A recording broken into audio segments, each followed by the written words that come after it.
If someone grab your collar in street fight, then how to defend yourself. Today's video is very important for you. This technique is very useful for you, very easy trick. So don't miss this technique. So let's start the technique with the ninja warrior. If someone grab you like this, first of all, you have to show him that you are scared of him. Then you have to apply immediately this technique.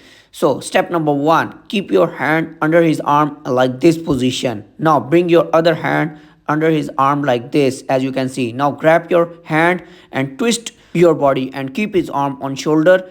You can see his arm is twisted. Now he feel pain too much. If your body bent, he feel too much pain. Then the last step, rotate your body under his arm and fall him down. Now he is fully under of your control. Guys, now I'll show you this technique from the other side. Yes, grab. Step number 1. This. 2. This. 3. Turn. Yes. And go.